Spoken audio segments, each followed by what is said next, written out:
Good evening and welcome to the Laughing Monkey Music Show. Today we have on Frank Marino. Frank is from Mahogany Rush. Frank is Mahogany Rush. How are you doing tonight? I'm doing good. How are you?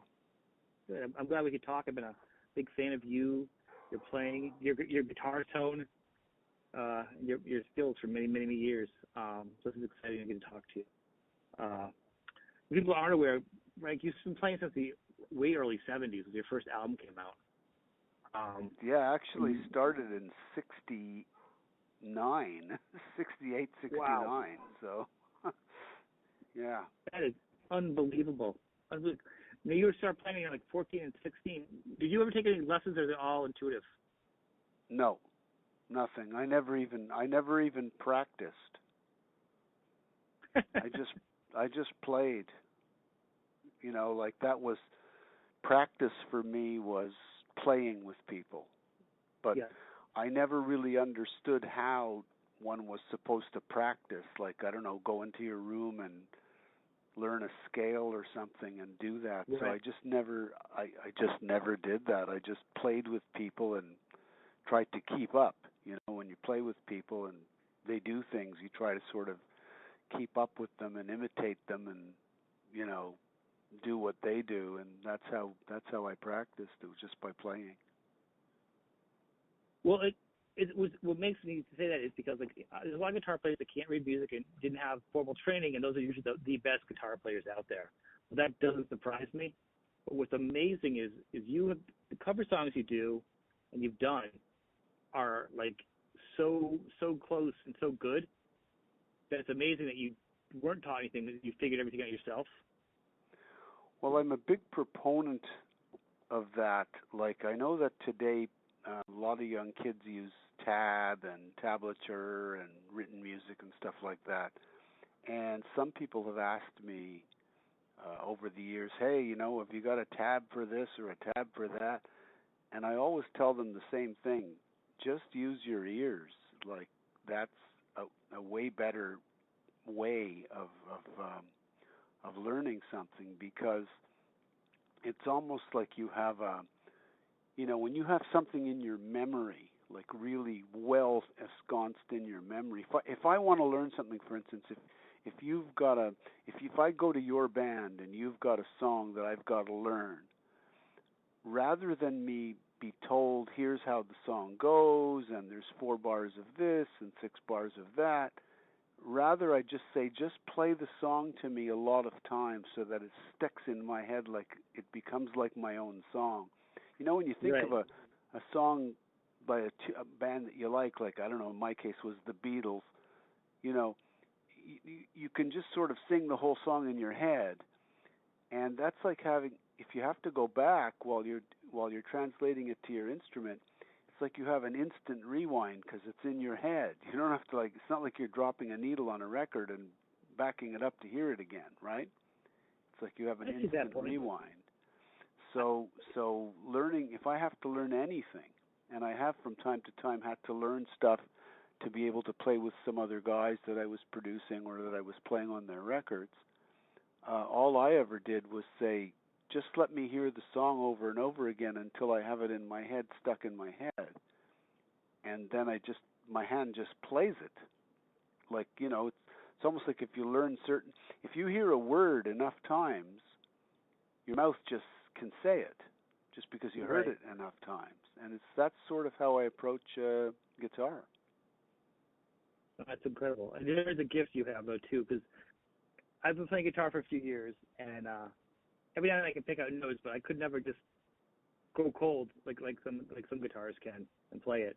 You know, there are those of us that need the notes. Yeah, but Sean, let's make it easy for a second. Let's say you take something that's in your head that's so stuck in your head, like row, row, row your boat, or twinkle, twinkle, little star. Nobody has to show that to you. Like, you'll just be able to figure it out because it's so stuck in your head. Right. I can come out with parts of it that are similar, but it's never the same. I think I'm talking about, like, being able to replicate it to a way that you're like, oh my God, that's not only the cover of a song, it's like the cover plus stuff. You know what I mean? Well, yeah, because I've always felt if you want to cover a tune, somebody else's tune, I've always sort of felt I'm not the kind of guy who says, let's change it into something else. I mean, there's been one or two times I've sort of changed a tune, because it wasn't like not exactly like the original, but I like to do homage to the artist that did it. Right. And it's almost like if I had to paint the Mona Lisa, it wouldn't look like the real Mona Lisa, but you'd know it was the Mona Lisa because it would have the smile and it would, you sort of pay homage to the artist. But occasionally you want to change a tune, and on two occasions I did change a tune. When I did Norwegian Wood, I changed it quite a lot. And when I did on my real live album as well as on my DVD, when I do my version of What is Red House, it's not at all Red House. The only thing of Red House about it are the lyrics. The rest of it's like a jazz blues. So that was a little changed, but I do that because I really prefer that kind of blues to 12-bar blues. But other than those couple of times, when you want to play a song, whether it's Roadhouse Blues or Purple Haze or whatever, and you're covering it, or Johnny Be Good, you want it to be similar to the original, but not an exact copy of the original. I hear you. That's what I enjoy. I was actually listening to your version of Norwegian Wood this morning. I dig it. I'm a big Beatles fan, so. Oh, good. I mean, there are people today who say, "Who are the Beatles? I heard they were a band." I swear to God, it makes me crazy. My kids know who they are. I grew up. I got my first records were the Beatles and Johnny Cash, Chuck Berry. That's what I grew up on, and then from there, I listen to all kinds of music, and that's the shows about all kinds of music. There's no guilty music, but there's a lot of people who should open their minds, and hopefully the people that aren't aware of you, they're going to go back and listen to you. I mean, we can't go in depth, but there's other stuff on you, but this is picking your brain and talking today and hopefully, bringing people to the world of your music. Because there's a few people in the 70s for guitar players, and I can tell you people that aren't aware of who you are, people that love Steve Vai like I do, and Zach Wild, all those, they all love you or influenced by you. So that's a little starting point for some people. But to me, you're like you and Uli, you guys are the guitarists that just like had a tone out the gate from the 70s, and you're like, what's going on here? Strong from the very beginning, and always cut your own path. And to this day, I mean, you've made your mark, and the question is, hopefully. For me, tone has been more important than performance, which is why I learned to build my own amps and build my own pedals and stuff like that, because I just found that you could take a great performance and play it through a really bad tone, and it doesn't sound like a great performance anymore. And you could take a really sort of so-so performance. It could be 4 notes, but with a really, really good tone, and all of a sudden it's dynamic. It's really, really majestic. And I think of guys like Jimi Hendrix, who everyone admires, or a lot of guitar players admire as being one of the pioneers, if not one of the best ever at that type of music. And if you think about it, Jimi Hendrix never played fast. He never really performed quickly. I don't think, other than a couple of finger rolls in Machine Gun, he never played more than 8th notes, or maybe 16ths once in a while, once in a very blue moon. And yet people hold him up as one of the greatest guitar players of all time. So it's really not about performance in the case of Jimi Hendrix. It's about sound. And Richie Havens once said to me, Richie knew him, and I knew Richie, and Richie Havens once said to me that Jimmy didn't play the guitar, he played the amplifier. And that made a lot of sense. It does. To me, he was always an innovator. He came up with a sound, and his songs were something you've never heard before. Right. And he marked that in a way. You're right. It's about his tone and his sound. And he never shredded. He never did anything guitar work that was you never heard. What he was doing, you never heard before. So it's not that you couldn't do it, but where'd it come from? Right, and you see, this is now I'll say something that'll get all the there's these Hendrix people who are like cultists. They love everything he does, but I don't love everything that they've put out on Jimi Hendrix. I think most of the posthumous stuff is not good, and the reason it's not good is because it's got such a horrible tone.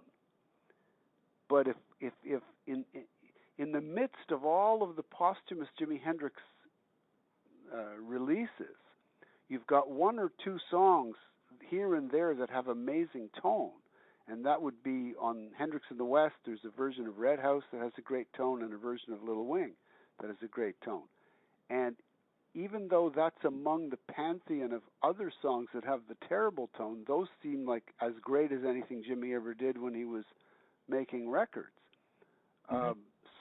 So I think it's really, at the end of the day, what are we giving people? Are we giving them simply a performance, or are we giving them a sound that can touch them emotionally, that can make them remember when they leave the gig that they had a certain feeling from that sound? And I think it's sound. I think that's really what we're giving them, or at least it's what we should be giving them, because if it's simply performance, just imagine this. Imagine seeing somebody as great a performer, let's say, as Steve Vai, who can really do amazing things with the guitar, or Alan Holdsworth, or Emmanuel.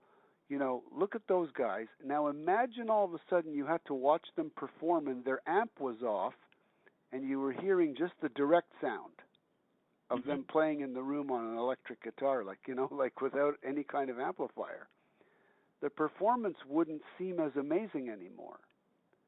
So it's really about the tone that you create with the notes, with the bends, with the vibrato, and the way the listener hears that. Otherwise, it's like watching a dog ride a bicycle on a high wire in a circus.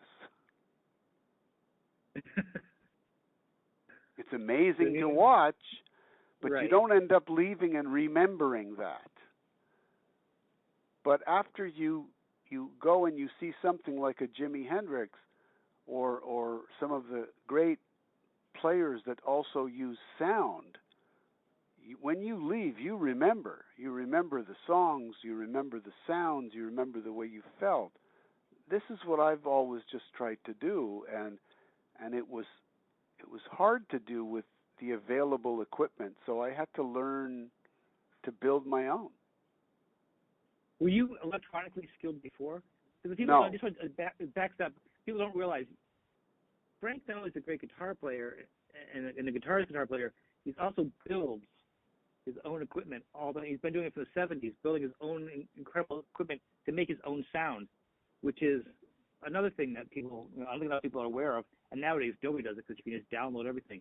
But you were creating songs through electronics just to get a sound, which is a whole other level of processing. In the very beginning, when I started doing that, I would have to go to guys who were builders but who weren't musicians necessarily. And I would say to them, can you make my fuzz pedal do this? Or can you make this do that? Or can you make my amp sound a bit more like this? And so they would translate what I was saying into some form of electronic version of it, and they would do it. And I would say, okay, that's closer. But it was never really getting exactly what I had in my head, obviously, because I couldn't make them hear what was in my head. No doubt they could have done it if they could have heard it. But so I decided to learn how to do it. And I figured if I learn what they know, then I'll be able to more properly translate what's in my mind when I'm building an amplifier or building a pedal. And I started with pedals. And now I can. So I can have a tone like that some people think, wow, that's a really organic, unique tone. What they're really sort of saying is they're really saying that they like what I have in my head in the first place. And I think everyone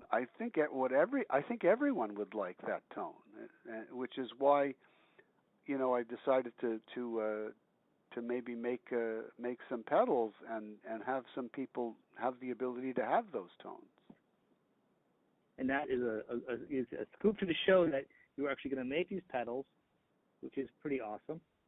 Have you started to work on these, or? Oh yeah, I started. Yeah, it's close to being a reality.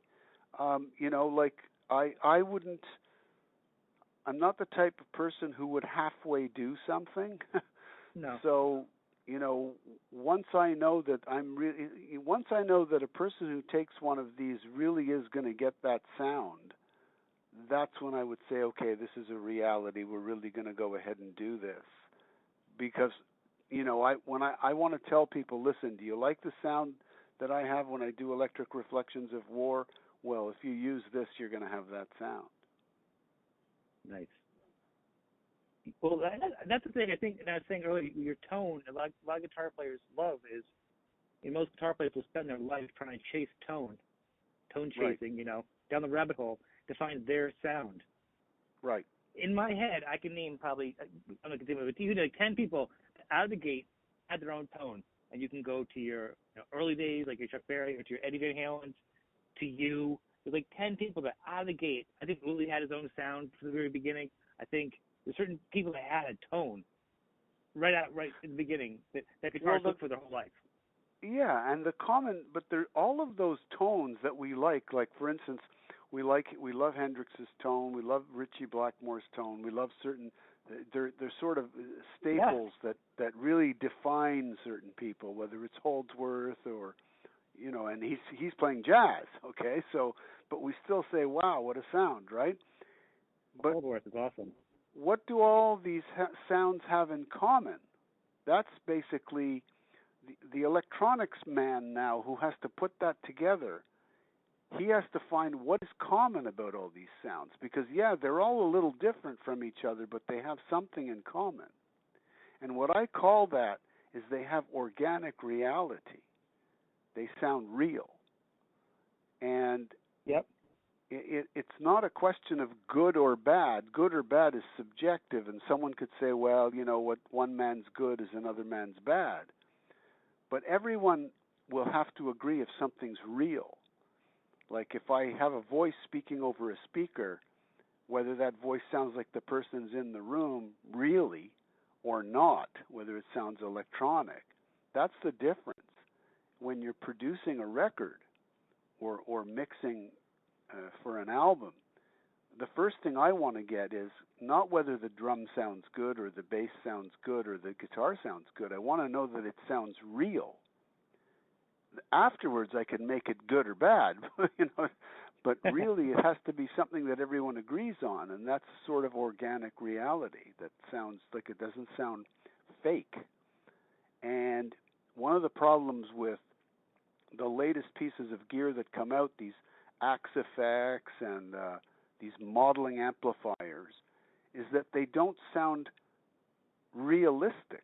There's something fake about them. And of course there is, because they're modeling. They don't really produce the sound that the original they're trying to copy produces. You think they do when you play it over a small speaker in your right. DAW. But if you get on stage and try to play with one of these things, it's like it sounds like a kazoo, Do you think the absence of having a real tube makes a difference? Well, it's not so much the tube. I know a lot of people think it's the tube, but you have to understand that the reason the tube amps freak people out and make them like them so much is because by definition tube amps must have a transformer on the output. And it's really the transformer that you're liking, because the transformer has a kind of organic compression. And the fact that the amp is operating at super, super high voltages, so from a physics point of view, you're just transmutating one form of power into another. And if you try to do the same thing with just the sound, but you don't have the power, then it's not really quite the same, is it? these smaller amps and modelers, they're not working at 400 and 500 and 800 volts. They're working at quite a bit less. Yeah. So there's a fakeness to the power. It's like a sort okay. of a, you know, you could stand in a large room and feel its magnificence, or you Right. could look through a keyhole at a large room, and you'll still see the large room, but it's not. You won't feel its magnificence because you're looking through a keyhole at it. All right, that's a good example. I don't have a full opinion on either because I couldn't, I couldn't go deep enough in either of those to explain to understand myself to have a pony in that race. So I appreciate that breakdown. That's to me, when you say organic, a lot of those artists you name to me feels, I don't the word would be warm. The way it touches your heart in a way, it has a feeling. Sure. That's in that. A lot of the organic to me, when I hear the word organic, it hits me the same way. Like it feels good in your heart. Maybe not the exact sound, but something feels very. It just grabs you to the point where it kind of pulls some emotion out of you. Well, I can tell you why that is technically, Sean. I can tell you that's not for nothing. Okay, like there's a technical why to those questions. When we say it's warm, or it's cold, or it's it makes you get goosebumps. That's not just by luck that it does that. It's not by spirituality that it does that. There are technical reasons for that. And one of the main technical reasons, well, let's go backwards. One of the things that takes that away, that makes that not happen, is when you have too much stuff going on, you end up with a comb filter effect. You end up with frequencies that are out of phase with one another, and they're creating false frequencies. Now, you don't know that from your ear, but your brain knows it. Your brain understands it because it computes what it's hearing, and it computes it as being not real or being offensive in some way. But when the sound is properly organic, the brain is going to say, oh, that's better. That sounds more real. That's what I meant when I said real. Yeah. Less out of phase conditions that shouldn't be. Mathematically, they're wrong for the brain, because the brain computes through the ears what it hears. It's exactly the same as with the eyes. What the eyes see, you can tell when something is real or when something is CGI. And if it's really good CGI, it's doing a really good job of making you believe you're seeing it. But you automatically know you're not really seeing King Kong, because it's on a television. So there's something a little bit unreal about that, as opposed to if you really saw, a 50-foot ape, you'd feel a little bit different. The more real it becomes, the more you feel different. Okay. Good breakdown, actually. Thank you. I like that. So the key to the recordist, just a little hint to the person who's recording their music, less truly is more. Don't use all the plugins and all the EQs and all the compressors and all the reverbs and all the stuff they like to use, because every time you use one, you get farther and farther away from the original thing you recorded. Keep it as close to the original as possible. And if you need to put highs on something or lows, go and move the microphone before recording it. Yes. He's saying microphone placement too, huh? Yeah, absolutely, because that's where the phasing begins. I think that's the problem. I think a lot of people get confused on some of these facts, where it becomes, and then the terms become used interchangeably, when they're not terms that should be used interchangeably. Correct. Once they become part of our vocabulary, even for somebody who's a music follower and play an instrument over the years, some of these terms have been changed and moved around so much now that it becomes really confusing to people. Well, let's take the term EQ. Everybody thinks that's some sort of device that sweetens what you have or adds coloration. it's really equalization. An EQ, the intention of using an EQ is to make equal those frequencies which are not equal. It's an equalizer. Yep. And so it's a tool that's meant to flatten out things that are not flat, to pull up frequencies that are notched, and to notch down frequencies that are too high in a total picture. An EQ is to a single sound what a concert mixer is to all the different microphones, all the faders. You're making a mix with an EQ, but they're misunderstood, and people say put EQ on it, as if right. as if it's a thing, and it's not. You know, it's a perspective. It's something that changes the perspective. Putting EQ on it is like saying, you know, taking a camera and saying, put mirrored lenses on it or something, you know, to make it look like something else. But anyway, you're right that the terms are misused and sometimes overused and misunderstood. Now that I'm talking from a mixer's perspective in making albums, but that can also apply to simply the guitar player who's got the amplifier and the coil, you know, in the jack, and he jacks into it. You can use pedals, but sometimes one pedal or the fact that you have many in your chain give you a sense of non-reality at the end, and the guitar doesn't sound like an organic guitar anymore. So my point is to build a pedal that doesn't do that. Are you going to is it going to be one pedal that has a bunch of different sounds to it, or a couple of different sounds to your sound? No. Each pedal should do one thing, but it should do it well, or maybe two things. So basically, if you're building a distortion pedal, which most pedals are, some form of overdrive, distortion, you want to make sure that the overdrive itself, or the distortion, the fuzz itself, if that's what it is, you want to make sure that there's an organicness to it, so that when you turn it on, it doesn't suddenly sound like some different guitar in some different room. It should sound very much like what you sounded like before you turned it on, except it should give you the sustain and the, you know, the power. But it shouldn't all of a sudden turn your you know, $2,000 Stratocaster into something from Fisher-Price Toys. Right.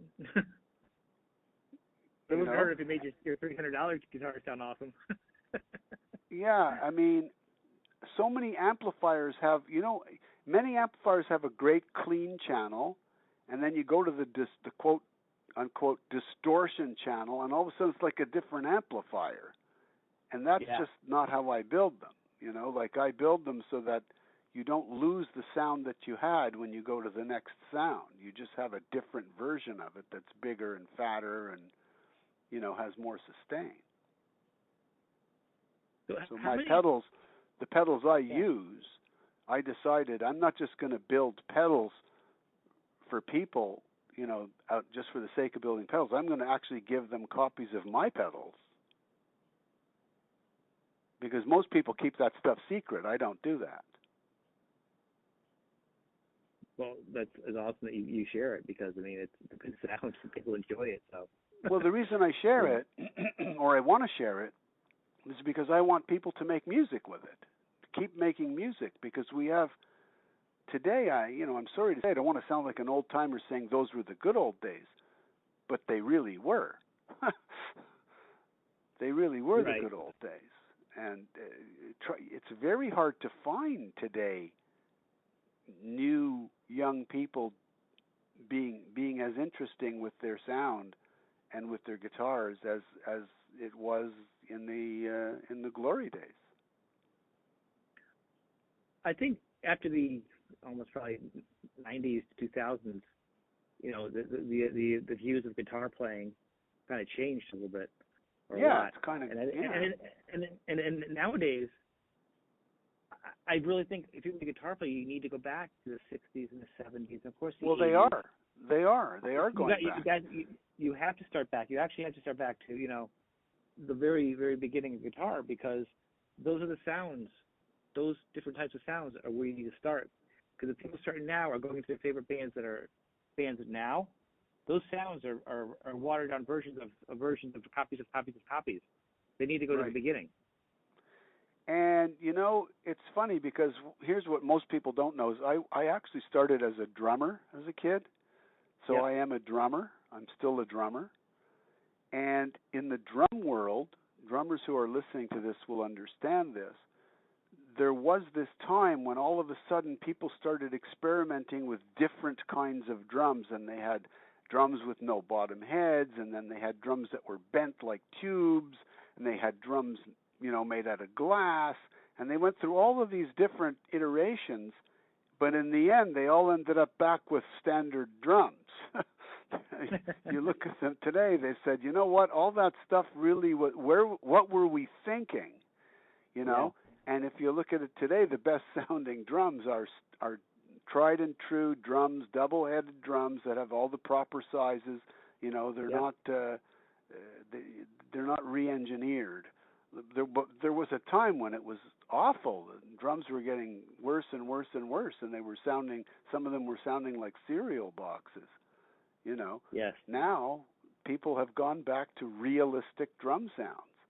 And I'm glad they did. So it's the same with the guitars. You can go down the rabbit hole and say, here's the axe effects, and here's this one, and here's that one, and this will make you sound like so and so. But at the end of the day, you're right. You go back to what really worked, and you find out that works, and it works forever. Yeah, I mean, you have to go from there. And honestly, thank goodness that people have gone back to drums. And people need to record all their live drums. You can do whatever you want in your house, but you got to go to a proper drum place to record your drums. You cannot do it in your bedroom, because nothing makes me crazier. Because you probably have a good drum sound, a lot of people, but if you're going to try doing it at your friend's house or some other studio, you can't. You do what you can afford. Honestly, that's cool. But if there's one thing you can spend money on, it's get a drum room to record your drums. Yeah, and the reason is, the ceilings are too low in your house. Right. That's just the problem. Because ceilings are 8 feet high, right? So I want you to think about something. A guy says, I've got a wonderful big basement to do my drums in. It's huge. It's 30 feet long and 20 feet wide. And you go, wow, that must be great. The problem is it's 8 feet high. Now, the sound doesn't know that it's 8 feet high. It just knows there's an 8-foot dimension in one of the directions because it's spherical. When sound emits, it emits spherically. So now imagine a guy saying to you, I've got a great drum room. It's 30 feet high and 20 feet long, but it's only 8 feet wide. And he sticks his drums in one end. You would never even consider recording that. Right. That's basically putting walls on a drum riser. The drums can't possibly sound very good in that kind of constricted place. So that's the problem with saying I have to do the drums in my basement. But if you do have to do the drums in your basement, there's a way to record them so that they don't sound like the ceilings were 8 feet high. And that means that you don't place the mics in the same direction as you might have done if you had a high ceiling. Right. Because it's a question of where the sound ends up bouncing and coming back out of phase. If you don't trap it, or if you don't make it bounce back in phase, you're going to get that sound that you can't stand that tells you, go get a room. Yeah, right? Right. It's important. It's important because, obviously, everyone has to play to what they can afford to do, and I encourage people to make any kind of music. If you do have to make it on a cardboard box. But as opportunity goes, put the time into as much as you can, is follow the rules. Yeah, if you can't do miking, rooms, drums, because guitar you can do a little more freedom with a computer and an amp and some things. You can do a little bit there, but drums, no. Well, what I experimented with every kind of, in the early albums, I did it all, 15 mics, 20 mics, different rooms. I did whatever it was, I tried it. In the end, when I got to albums like Eye of the Storm, basically I used one microphone and one speaker. And it wasn't even a condenser. It was an SM57. Just placed in front of the speaker. And I did the whole album with that. And it sounds great. So I got away from the problems of the earlier albums that were creating more problems than they were curing, and ended up taking nights and nights of mixing to cure the problems that the miking had made in the first place. So my advice to people is mic with one, maybe two, but don't start going crazy, and make sure that the mic sounds great before you push the red button to record. This would be a good book for to put out, with your knowledge, because you would put it out in a working person. I would actually just go on a degree in recording, and in the '90s, and then after that I learned the analog, and then afterwards I wanted to keep up, so I went and learned digital, and I was like, I'm done. It's not the same. Yeah. But to that point, but the way you explain it, you break it down, you kind of you meet both worlds. And you do. Not everything has its use. I don't believe in being a purist. No. Okay? Everything has its use. There's good things about the digital world. There's good things about the analog world, and everything has its place and everything has its use. The problem is, where do you use it? I liken it to this. There are 88 keys on a piano, and at one time or another, every one of those keys is the wrong note. But at another time, every one of those keys is the right note, depending on the context of what it's being used. We don't throw out a bunch of keys just because they were wrong in one song, because they're right in another. So it's the same with our digital world, our analog world, our pedals, our direct guitars, whatever we're using. There's a use for everything. It's just that use it in the right place, and you'll find out that you'll make some great recordings. And for instance, I'm never going to edit tape again. Come on, you like why would I do that? I used to edit 2-inch tape like it was going out of style, but if I have to make edits now, I'm not going to edit them on my tape machines, and I still have my tape machines. Do you? That's how I learned. I learned on that slice on a tape machine. I'm like, oh, this is crazy. It's amazing though, the sound that people get. Yeah, but the problem is, even having a tape machine, like I have a Studer 24-track machine, and you have to align these machines. You can't just turn them on and use them. They have to. The TEDs have to be aligned. The amplifiers have to be aligned. Everything has to be done properly so that it works like it's supposed to. If you don't, then don't even use the machine, or use it because you like the sound of its preamps and send it directly on to the digital recorder. But at the end, it's going to become digital anyway, because nobody, unless you're going all the way to vinyl, and some are, you're going to get to the digital world at some point. So if I have to do editing, I'm going to do that for sure in the digital world. I'm not going to start cutting up tape. No, but my point was when digital first cut right to digital, like anything, everybody went fast and hard into it, and everything was, they're like way to digital, and everyone was forgetting everything that they learned and enjoyed about analog. Just like with CDs, everything went out the window, like with frequency and tone and depth and the feeling and even the space of the song. When digital came in the studio and in any kind of things that came out in production, that went away for a while, in my eyes, especially in a lot of production. Well, there are inherent problems. Yeah, but because digital has inherent problems, let's face it, even the best digital recordings today, there's built-in inherent problems to the digital process. And one of those problems is that it's a series of still pictures of the audio, and that there are things happening in between those still pictures. As fast as they may be, whether it's 96K or not, and then there's the bit rate, whether it's 24 bits or 8 or whatever. So these are built into the system.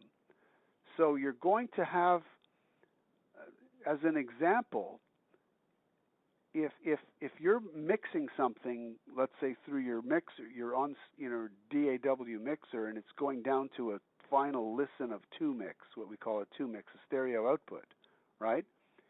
That stereo output is simply a description of where all your faders are.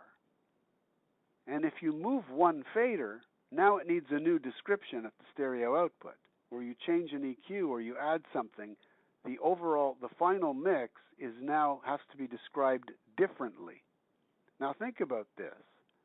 If you're only limited to 24 bits and you have to divide and you need a number that's 25 bits to properly describe the change, you don't have that extra bit. So what the digital converters do is they round the number to the next closest one. Now that's fine when you round the first one or the second one, but start making 1,000 changes, and all of a sudden you're getting farther and farther away from the original, and you're saying, how come it sounded real in the beginning and now it sounds fake? That's inherent to digital. How do you get around that? Do less. Get the sound first. Don't, and then commit. Do less. Don't say I'm going to fix it in the mix, or there's a plug-in from Waves that I can use, or something like that. That's going to kill your sound. Anyway, that's the way I approach it, and I think I approach the DVD that way, and I think it sounds I think it sounds phenomenal. I've yet to get it. It's on my list of getting it for Christmas, actually. Actually, talk briefly about that. I want to, before we're out of time, you actually just put out recently, in the world of COVID, everything's changed, time span. But you just put out a nice a set of music. Can you talk about that a little bit? People can check it out. The concert, the DVD. Yeah. It's 6 hours of music. It's 6 phenomenal. Straight hours. It's on 2 formats, DVD and Blu-ray. I suggest use the Blu-ray, and you get the DVDs anyway. And there's a book of 180 pages that has a lot of explaining, of which I wrote half the book personally, and the other was written by a journalist. So I think it's a great package, and there are some tracks from it that are on the internet now. If people want to see, they're there for people to hear for free. If they want to see what it is, I would suggest going to official Frank Marino YouTube page and watching the videos of the stuff that we've put out now. Yeah, and the link will be below this interview also. It's something good for people to hear and check you out. You have a ton of albums out. You were going to be on the road, but you didn't for medical reasons. Are you in a spot where you're going to be doing anything else live or recording at least? My system hasn't recovered yet. People tell me it will. I'm hopeful it will, and if it does, then I would consider the road again. But as it is now, the road is not something I'm considering at all. Recording is another matter. Obviously, putting out these pedals, if I do it, is another matter. Yep. But unless things change, I can't do the road. And besides, at this point, how can anyone do the road with the way things cost? I just meant like some live performances. If your body's physically up to it, because you love. I mean, I would think so. You're a performer. The music engages you. So to also not be able to sing something you love, to be able to perform, is something different than not being on touring on the road. You know what I'm saying? That's where it seems, a bummer, where you're like, I'm an artist and I play, and I love to do it, and I just can't do it right now. I'm more talking about, like, will you be able to play live, at least do something, even if it's just for yourself? I mean. Well, I do that. Okay. Well, some of the reports had you out, like, at first, like, it was private, and then it's like, there's something with your shoulder being frozen. So there isn't a ton of information out there that I don't want to pry. Think it's the shoulder. People think it's the shoulder. It's not the shoulder. There's a systemic problem that I don't want to get into. But okay, I respect that. But no, it's not. But I'm told wait wait, you'll see it'll get better. Well, so far it's been 2 years, hasn't gotten any better, but I'm still waiting. And if it does, then yes, I would consider the road. But then there's another problem as soon as I consider the road. Can we afford to go on the road anymore? Yeah, I heard gas is $10 a gallon. I mean, it's like it's becoming impossible to go on the road because it's not like you make millions of dollars on these tours. No, it's about merch at this point. Yeah, and I've never been one with a lot of merch either. Right. I've never been a merch merchant, So No. that would be a whole new way of looking at things, But, I think it starts at the basics. You being able to play as an artist, being able to play like you could play before, or play that makes you happy, I think is the most important thing. And I think the fans are like that too. Just to know that you can still play or do what you enjoy. They won't. Well, that I can do. Okay. I do it every day. So that's not a problem, and especially as a with fan, the pedals. I'm glad to hear that. Yeah, especially with the pedals. Of course, I'm doing it every day because I'm trying out the pedals all the time. Excellent. This is very good. Thank you. I want to thank you for taking some time today, and hopefully we can get together and talk again. Maybe when your pedals are going out, I'd love to do this again. Yeah, anytime. Excellent. It's been good. I'll put it up. I want to thank you for being on the show. This has been great. People, check out the website. Look below. Thank you. Thank you for having me, and I thank the people for listening if they listened this far. They will. They're loyal. I have a good audience. All right. So I'll cut here. But so thank you. I'd like to have you back on again. If you want, we can talk some more. You're super intelligent, and I love talking music with you. It's a rare commodity nowadays to have that kind of knowledge. So I mean, I'll send the links to you when this is done, and then as you get closer to your I'll keep an eye out when you're. How far out do you think you are before announcing when your pedals are going to be out? Or will be in the Could website be as early as a few weeks. Okay. It depends. I won't do it unless it really works well. All right. So I'm at the point where I'm evaluating that. All right. Well, I'll check back after the new year and see where you're at. All right. I'd love to promote them. Okay. Call any time, man. You have the number. I will. Thank you. I really appreciate it. Thank you very much. Have a good day. All right. Bye-bye. Bye-bye. Bye.